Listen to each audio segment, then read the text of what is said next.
Hello guys, कैसे हो आप सभी। उम्मीद करता हूँ आप सभी ठीक होगे। दोस्तों ये वाला हमारा पार्ट नंबर 7 है। एक काम करते हैं, बिना अपने इंट्रोडक्शन के सीधा मैं करता हूँ क्लास को स्टार्ट, बिना किसी देरी के। एक भी सिंगल मिनट मैं आपका वेस्ट नहीं करूँगा, सीधा करेंगे क्लास नंबर 7 को स्टार्ट। लेकिन हाँ, आप लोगों से एक बात जरूर बोलूँगा कि आप लोग हमारे पुराने 1 से लेकर 6 पार्ट तक जरूर देख लेना, जिससे कि आपके जो पुराने जो बेसिक्स ना क्लियर हो जाएँ। और मैं उम्मीद करूँगा आप लोगों ने 6 पार्ट देख ली होंगी, तभी आप हमारी ये वाली वीडियो देख रहे हो। तो चलो स्टार्ट करते हैं। दोस्तों आज हम क्या सीखने वाले हैं? आज हम सीखने वाले हैं differences between business, profession and employment.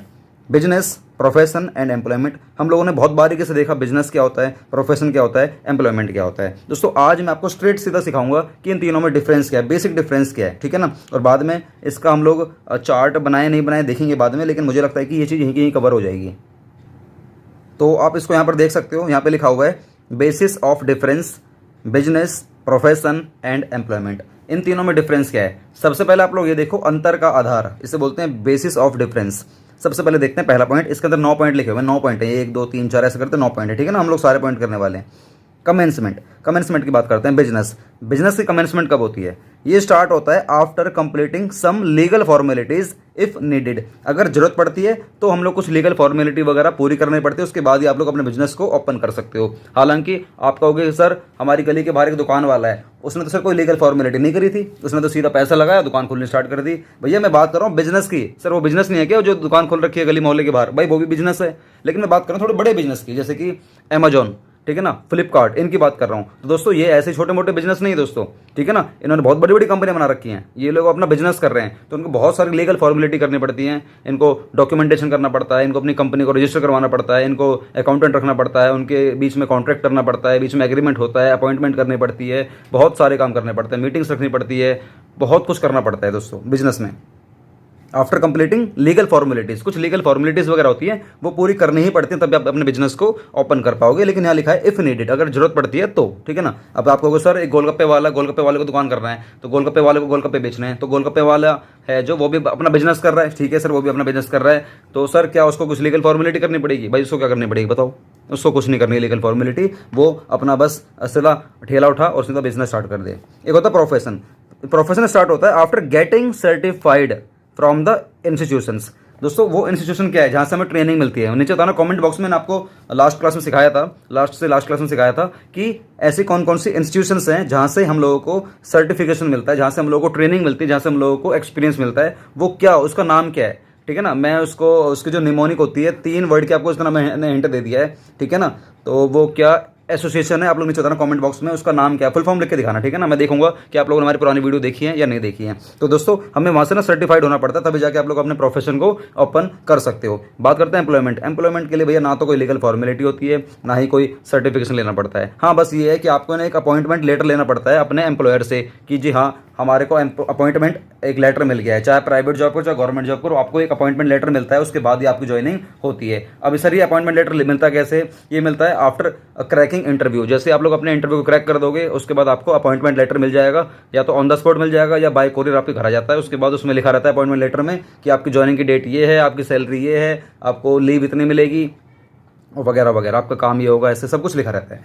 तो बात क्लियर हो गई? ये सर बात क्लियर होगी। उसके बाद करते हैं नेचर ऑफ वर्क। आपका नेचर क्या होगा, मतलब बिजनेस में किस टाइप का नेचर होता है? भाई बिजनेस में तो आप माल खरीदोगे, माल बेचोगे या अपने सर्विस को दोगे, बस बिजनेस में ये होता है, माल खरीदो, माल बेचो, अपने सर्विस वगैरह दो। लेकिन बात करते हैं प्रोफेशन की। प्रोफेशन में माल खरीदना बेचना नहीं चलता, प्रोफेशन में सिर्फ चलता है सर्विस देना, मात्र सर्विस देना चलता है। और एज ए स्पेशलिस्ट, आप लोग एज ए स्पेशलिस्ट हो तभी आप लोग अपनी सर्विस को प्रोवाइड कर पा रहे हो।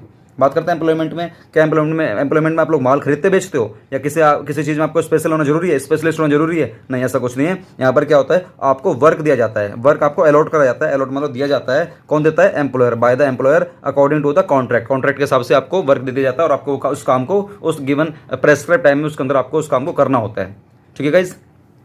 इन्वेस्टमेंट, बिजनेस करने के लिए इन्वेस्टमेंट लगानी पड़ती है क्या? कुछ पैसा लगाना पड़ता है क्या? बिल्कुल लगाना पड़ता है। Capital is needed according to its nature और उसके साइज, उसके नेचर के हिसाब से और उसके साइज के हिसाब से आपको पैसा लगाना पड़ेगा। सर ये क्या होता है नेचर और साइज? साइज मतलब कितना बड़ा करना चाहते हो, कितना बड़ा आप बिजनेस को करना चाहते हो, कितना बड़ा बिजनेस करना चाहते हो। एक होता है कि आपको गोलगप्पे की छोटा सा वो ठेला लगाना है जो गली मोहल्ले में घूम रहा होता है, एक आपको गोलगप्पे की बहुत बड़ी दुकान लगानी है, बहुत बड़ी मार्केट में लगानी है। तो दोस्तों उसके लिए आपको काफ़ी बड़ी इन्वेस्टमेंट करनी भी पड़ेगी, ठीक है ना। तो साइज कितना बड़ा है छोटा करना है, नेचर किस टाइप का आपका बिजनेस है, ठीक है।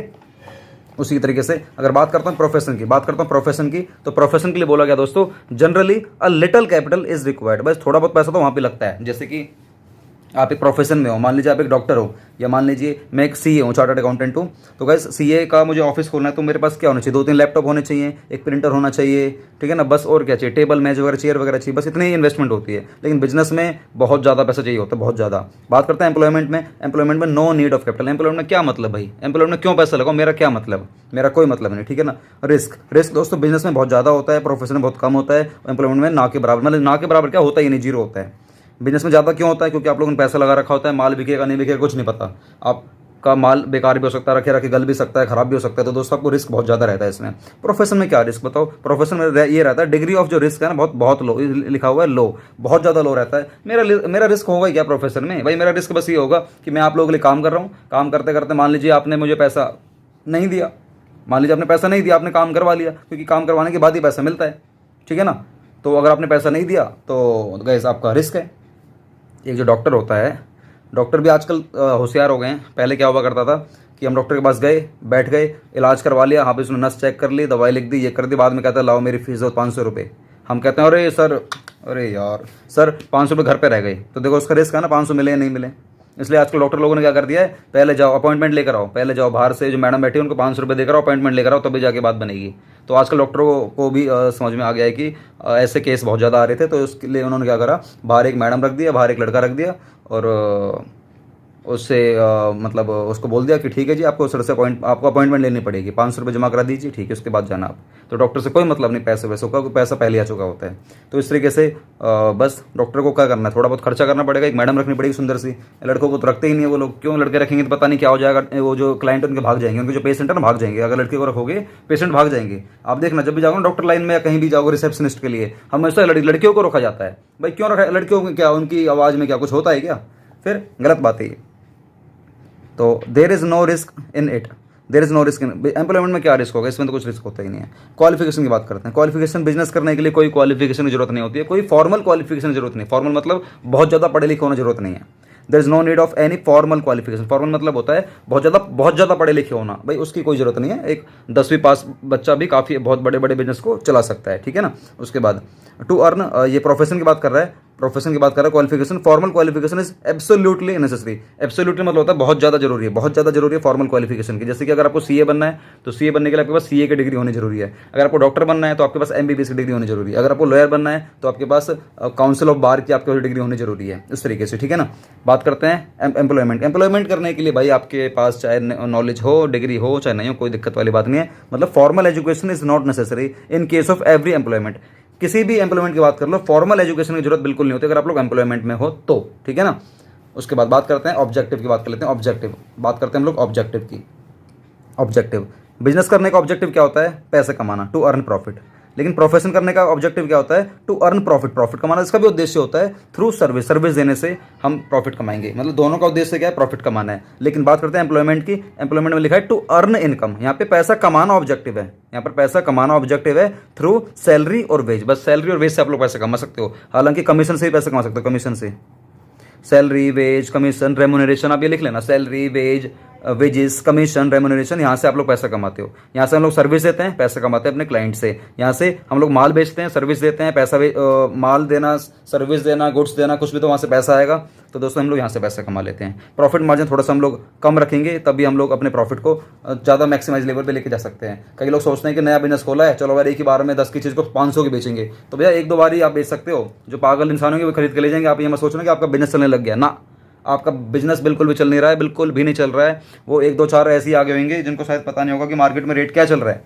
जैसे आप लोग मार्केट में जाते हो, आप पानी की बोतल ले लेते हो 20 रुपये की, 30 रुपये की, 40 रुपये की, है ना। वो उनको पता है कि बेवकूफ़ लोग बहुत हैं भारत में, बहुत हैं। अरे भैया आपको अगर बहुत ज़्यादा ज़रूरत है, मतलब आपकी प्यास बुझ ही नहीं रही है और आसपास कहीं भी दूरों तक पानी नहीं है, दूर दूर तक पानी नहीं है, ऐसी जगह पे फंस चुके हो, तो पानी लेना बिल्कुल जरूरी हो जाता है उस केस में। लेकिन आपको पता है आप घूमने जा रहे हो, कहीं तीर्थ यात्रा पर जा रहे हो, वहाँ पर बोतल 20 की बोतल को 40 की करके बेचते हैं, 30 की करके बेचते हैं। अरे तुम लोग पढ़े लिखे बेवकूफ़ हो गया, तुम लोगों में दिमाग नाम की चीज़ नहीं है क्या? जब तुम्हें पता है एमआरपी 20 रुपये लिखा हुआ है, तो तुम क्यों उसको 25 रुपये दे रहे हो, तुम उसको क्यों 30 रुपये दे रहे हो? तुम्हारी वजह से ही तो जो गरीब आदमी है उसका शोषण हो रहा है। मेरी बात समझ रहे हो आप लोग? 20 रुपये की बोतल के बदले में तुम लोग 25 रुपये दे आते हो उसको, वो 25 मांगता है, तुम देते भी हो। क्यों देते हो भाई? तुम सोचते हो कि अरे कोई बात नहीं, कोई बात नहीं। अरे क्यों कोई बात नहीं भाई? तुम्हारे पास पैसा है, तुम तो दे दोगे। जो ये गरीब आदमी वो कहाँ से देगा भाई? मुझे बताओ, इसका आंसर दो, जवाब दो। है जवाब आपके पास? नहीं, जवाब आपके पास जवाब नहीं। सर गुस्सा क्यों कर रहे हो भाई? गुस्सा नहीं कर रहा, मेरे सामने जब ऐसी चीज़ें होती हैं तो मैं सोचता हूँ कि यार मतलब मैं किस किस को सुधारूँ। अकेला मैं सबको नहीं सुधार सकता। अगर मोदी जी की बात करता हूँ या किसी भी मैं पॉलिटिकल लीडर की बात करता हूँ, भाई बहुत लोग आए, बहुत लोग गए, वो उन्होंने बहुत कोशिश करी सुधारने की, देश को नहीं सुधर पाया। क्यों? देश ही हमारा अनपढ़ है। हमारे देश में पढ़े लिखे गवार लोग बैठे हुए हैं, वो सोचते हैं कि अरे हाँ कोई बात नहीं, no issue, no issue, no issue. वो सामने वाला कहेगा इट्स 25 रुपीज़, 20 रुपये की बोतल 25 रुपीज़। हम क्या कहते हैं? Oh okay okay, no issue, no issue. हमारे बगल वाला साथी बोलेगा अरे पागल 25 रुपये क्यों दे रहा है? हम बोलेंगे अरे क्या हो गया यार, बेचारा गरीब आदमी। अरे गरीब आदमी नहीं है, तुम्हारी पेल के बजा रहा है और तुम कह रहे हो कि गरीब आदमी है। तो अपने नहीं सोचते तो कम से कम अगर अपने से जो नीचे जो तुम्हारे जो गरीब घर के हैं या थोड़े, उनकी सोच लिया करो यार। सर हम क्या करना, हमें सर क्या करना चाहिए उस वक्त? भाई तुम्हें एक्शन लेना चाहिए, तुम्हें एक नंबर पे कॉल करना चाहिए, पुलिस सिस्टम के पास वहाँ पर आसपास जाना चाहिए और बोलना चाहिए कि 20 की बोतल के 25 रुपये चार्ज कर रहा है। सर अगर हम पुलिस वालों को बोलेंगे सर ये 20 के 25 चार्ज कर रहा है, वो दुकानदार तो मना कर देगा कि मैंने तो 20 ही मांगे थे, ये तो 25 बेमतलब झूठ बोल रहे। तो उस केस में क्या होगा? उस केस में आपको पता होना चाहिए, आपके पास एक रिकॉर्डिंग होनी चाहिए। आप जब कभी भी नई जगह जाते हो, आपको लग रहा है कि यार ये अलग ही रेट चार्ज कर रहा है, तो पहले से आप रिकॉर्डिंग कैमरा ऑन रखो, सामने वाले को बताओ मत कि मेरा कैमरा ऑन है। आपके पास प्रूफ रहेगा, उस प्रूफ के बेस पे आप कुछ भी कर सकते हो। समझ रहे हो? सर उससे दुकान बंद हो जाएगी। अरे दुकान बंद होगी, तुम्हें दुकान बंद नहीं करवानी, तुम्हें उसको पेनलाइज करवाना है पुलिस वालों को बोलकर। सर इससे पुलिस वालों को फायदा हो जाएगा। भाई क्या कर सकते हैं बताओ? करप्शन हमारा ऊपर से लेकर नीचे तक हर जगह है। अगर आपको यहाँ पर भी अगर करप्शन रोकना है तो आप पुलिस वालों से ही बोलो कि ठीक है जी, इस पे कमीशन, इस पे तुम लगाओ, पेनल्टी लगाओ, 500 रुपये लगाओ, 1000 रुपये लगाओ, अभी के अभी लगाओ। लेकिन जो तुम पेनल्टी लगाओगे सर, हम ये गवर्नमेंट के खाते में भेजेंगे, गवर्नमेंट के खाते में डायरेक्ट आप लोग भेजो, डायरेक्ट आप लोग भेजो। सर किस तरीके से भेज सकते हैं हम लोग बाद में बताऊंगा कि आप गवर्नमेंट के खाते में किस तरीके से डायरेक्ट पीएम जो केयर फंड है ना, डायरेक्ट आप पीएम केयर फंड में किस तरीके से भेज सकते हो, उसके ऊपर मैं प्रॉपर वीडियो बना दूंगा। या आप लोग खुद ही सीख लेना यूट्यूब पर जाकर कि हाउ टू सेंड या how to money transfer in PM care fund. PM care fund में किस तरीके से पैसे ट्रांसफर कर सकते हैं, फिर सीधा वो गवर्नमेंट के खाते में जाएगा, वरना पुलिस वालों के पास जाएगा और दुकान वाले पे पेनल्टी लग जाएगी। समझ रहे हो यार? हम लोग एक्शन नहीं लेते हैं ना, दिक्कत सारी ये है, सारी दिक्कत यही, हम लोग एक्शन नहीं लेते हैं। सर टॉपिक से बाहर निकल गया आप। भाई टॉपिक से बाहर नहीं निकला, टॉपिक के अंदर की बात कर रहा था मैं, ठीक है। ऑब्जेक्टिव हमारा प्रॉफिट कमाना और हम लोगों का क्या, सैलरी वगैरह, कमीशन वगैरह, वेज वगैरह मिल जाती है, बस बात खत्म। ट्रांसफर ऑफ इंटरेस्ट बिजनेस में क्या होता है कि हम लोग अपने इंटरेस्ट को ट्रांसफर कर देते हैं। सर इंटरेस्ट मतलब क्या होता है? वो ब्याज, भैया वो वाला ब्याज नहीं है। इंटरेस्ट मतलब होता है काम को मैं ट्रांसफर कर देता हूँ। मतलब जरूरी नहीं कि बिजनेस कर रहा हूँ मेरे नाम पर है तो फिर मैं ही उसमें बैठूँ, ऐसा जरूरी नहीं है। मेरे बिहाफ में मेरा भाई भी चला सकता है। कभी कभार मान लीजिए मेरे को कुछ काम आ गया तो दुकान छोड़ के मैं चले जाऊंगा, तो क्या मेरा भाई आके नहीं बैठ सकता वहाँ पर? मेरा भाई भी तो दुकान को चला सकता है ना। तो वही लिखा, मैं अपना इंटरेस्ट को ट्रांसफर कर सकता हूँ, यहाँ पर ट्रांसफर कर सकता हूँ। अब businessman can transfer is interest. Profession में क्या होता है कि मैं अपने इंटरेस्ट को ट्रांसफर नहीं कर सकता। अगर आपको मेरे से पढ़ना है ना तो आप मेरे से ही पढ़ोगे, आप मेरे किसी दोस्त से नहीं पढ़ सकते आप लोग। अगर आपकी इच्छा मेरे से पढ़ने की, विनोद सिंगला क्लासेस से पढ़ने की है, तो आप लोग सिर्फ मेरे से ही पढ़ना पसंद करोगे, किसी और से आप पढ़ना पसंद नहीं करोगे। अब professional can not transfer is interest, मैं अपने इंटरेस्ट को ट्रांसफर नहीं कर सकता। हाँ वो एक अलग बात है, मैं आपसे रिक्वेस्ट कर सकता हूँ कि यार प्लीज़ 3-4 दिन में बीमार हूँ तो प्लीज़ आप मेरे दोस्त से पढ़ लीजिए, वो भी काफ़ी अच्छे टीचर हैं और आपको उनका समझ में आएगा तो आप उनसे पढ़ोगे। वो आपके और मेरे कॉन्ट्रैक्ट के ऊपर होगा, आपकी मेरी अंडरस्टैंडिंग के ऊपर होगा सब कुछ। उसके बाद एम्प्लॉयर की बात कर लेते हैं। एम्प्लॉयमेंट में लिखा है an employ also can not transfer is interest. मान लीजिए मैं आपके पास जॉब करने के लिए आया, आप मुझे 20,000 रुपये दे रहे हो महीने के, तो दोस्तों मैं ही तो आपके लिए काम करूंगा ना। अब मैं 4 दिन के लिए नहीं आ रहा, मान लीजिए मैं छुट्टी पर हूँ और मैं कह रहा हूँ कि महेश बाबू आप एक काम करो, मेरा छोटा वाला भाई है उसको 4 दिन के लिए भेज रहा हूँ, वो काम कर लेगा। अरे भैया तू उस कॉमर्स का है, वो साइंस का है, या वो अनपढ़ है, ऐसा मान के चलो, तो कैसे काम कर लेगा भाई वो? तो हम लोग अपने इंटरेस्ट को ट्रांसफर नहीं कर सकते एम्प्लॉयमेंट में। उसके बाद टेस्ट ऑफ एफिशिएंसी की बात करते हैं। टेस्ट ऑफ एफिशिएंसी मैं कैसे चेक करूं कि हमारा बिजनेस एफिशिएंट है, मतलब मैं एफिशिएंट तरीके से आगे जा रहा हूं, कैसे चेक करूं, मैं टेस्ट कैसे करूं? अगर तो प्रॉफिट अर्न कर रहा है, मैं बात कर रहा हूं बिजनेस की, अगर तो प्रॉफिट सही तरीके से अर्न कर रहा है तो उसका मतलब ये है कि तेरी एफिशिएंसी काफ़ी अच्छी है। प्रोफेशन की बात करते हैं, अगर तुम क्वालिटी अपनी सर्विस की काफ़ी अच्छी दे रहे हो, उसका मतलब है कि तुम अपने प्रोफेशन को काफ़ी अच्छे तरीके से चला रहे हो। अगर तुम सर्विस अच्छी दे रहे हो तो बात करते हैं एम्प्लॉयमेंट की, अगर तुम अपनी जॉब को डेडिकेशन से कर रहे हो, पूरे मन से कर रहे हो, पूरे शिद्दत से कर रहे हो, इसका मतलब ये है कि आपकी जो टेस्ट है एफिशिएंसी की काफ़ी अच्छी है। हर आजकल एम्प्लॉयमेंट में ना टेस्ट भी रखा जाता है हर एक महीने में, 15 दिन में, कि चलो अपने स्टाफ का ना टेस्ट लेते हैं कि वो कितने एफिशिएंट हैं, तो एफिशिएंसी का भी टेस्ट लिया जा रहा होता है। आपको पता नहीं चलती लेकिन आपका टेस्ट लिया जा रहा होता है। सर कैसे लेते हैं? अरे ऊपर कैमरे लग रहे थे ना, कैमरे में सब दिख रहा होता है कि आप फ़ोन चला रहे हो या कैमरा चला रहे हो या लैपटॉप चला रहे हो या क्या कर रहे हो, ठीक है ना, सब कुछ पता रहता है। 9th कोड ऑफ कंडक्ट मतलब रूल्स की बात कर लेते हैं। बिजनेस करने के लिए कोई रूल्स की जरूरत नहीं है, बिजनेस करने के लिए कोई रूल्स की जरूरत नहीं है। अगर मान लीजिए मान लीजिए मैं अब यूट्यूब पर वीडियो बनाता हूँ तो मेरा बिजनेस है। क्यों? क्योंकि आप लोग मेरी वीडियो को देखोगे, यूट्यूब पर व्यू आएंगे, यूट्यूब पर व्यू आएंगे तो यूट्यूब से कुछ पैसा आएगा, तो ये भी मेरा एक तरीके से छोटा सा बिजनेस है। इसको करने के लिए मेरे कुछ रूल्स नहीं है, इसको करने के लिए मेरे कोई रूल्स नहीं, no code of conduct for business, कोई रूल्स नहीं है। मतलब मेरा मन करे मैं वीडियो अपलोड करूंगा, मेरा मन करे मैं वीडियो अपलोड नहीं करूंगा, मेरा मन करे तो आप लोगों को मैं अपनी फ्री क्लास दूंगा, मेरा मन करे तो आप लोगों को पेड क्लास दूंगा, सब कुछ मेरा है, मेरे रूल्स मेरे वश में है वो। मतलब कोई स्पेशल कोड ऑफ कंडक्ट नहीं है कि गवर्नमेंट ने बता रखा है मेरे को कि विनोद तेरी 8 बजे वीडियो क्यों नहीं गई, विनोद तेरी 10 बजे वीडियो क्यों नहीं गई चैनल पर, क्यों नहीं गई भाई मुझे बता, क्यों नहीं गई, वजह बता, नहीं तो तेरे पर अरेस्ट करूंगा। ऐसा कोई कोड ऑफ कंडक्ट बिजनेस में नहीं होता है, ठीक है। बात करते हैं प्रोफेशन की। प्रोफेशन में एक कोड ऑफ कंडक्ट होता है। सर कैसा कोड ऑफ कंडक्ट होता है? याद करो, जब आपको ट्रेनिंग मिलती है, कहाँ से मिलती है आप लोगों के लिए क्वेश्चन है ना ये वाला, बताना नीचे कमेंट बॉक्स में कि ऐसी कौन सी संगठन है, ऐसी कौन सी एसोसिएशन है जहाँ से हम लोगों को ट्रेनिंग मिलती है, जहाँ से हम लोगों को कोड ऑफ कंडक्ट भी सिखाया जाता है। There is a code of conduct in profession कि आपको सर्विस इस तरीके से देनी है, अपने क्लाइंट से इस तरीके से बात करनी है, पैसे इस तरीके से लेना है, आपको सर्विस इतने टाइम पे दे देनी है, उन पर पेनल्टी ना लगे, ये है वो है, सब कुछ सिखाया जाता है। बात करते हैं एम्प्लॉयमेंट की। एम्प्लॉयमेंट में क्या होगा? एम्प्लॉयमेंट में कोई कोड ऑफ कंडक्ट तो नहीं होता, लेकिन हाँ हमारे बीच में ना एम्प्लॉयर और एम्प्लॉय के बीच में एक ना कॉन्ट्रैक्ट बन जाता है instead of code of conduct. मतलब हमारे बीच में कुछ रूल्स तो नहीं होते, instead of code of conduct मतलब होता है कि हमारे बीच में कोई रूल्स तो नहीं बनेगा एम्प्लॉयर एम्प्लॉय के बीच में, लेकिन हाँ हमारे बीच में कॉन्ट्रैक्ट बन जाएगा जिसमें ये लिखा रहेगा कि तुम्हें इतने दिन आना है, ऐसे सैलरी मिलेगी, ये होगा, फलाना ढंग का सब कुछ लिखा रहता है। क्या बात समझ में आ रही है? यस सर बात समझ में आ रही है। तो गाइज ये रहे हमारे 9 के 9 हमारे डिफरेंस। आप इसकी फोटो लेना चाहो तो ले सकते हो। ये देखिए मैं आपको फोटो दिखाता हूँ, पहले ये लीजिए, आप इसकी फ़ोटो ले लीजिए। वो गाना था ना एक, खींच मेरी फ़ोटो खींच मेरी फ़ोटो, तो ले लो इसकी फ़ोटो, ले लो इसकी फ़ोटो, ठीक है। तो ये सर मैंने ले ली इसकी फ़ोटो। तो बस आपको ये पढ़ना है। और गाइस आपको वीडियो कैसी लगी नीचे बताना कमेंट बॉक्स में। हाँ थोड़ा सा ठीक है, वीडियो में मैंने आपको कुछ ऐसा समझाया होगा जो मुझे सिखाना मेरा फ़र्ज़ था, मेरा बनता भी है फ़र्ज़ कि आप लोगों को सारी चीज़ें सीखनी भी चाहिए। अब गाइस 2 मिनट और लूँगा आप लोगों को, कुछ काम की बात कर लेते हैं।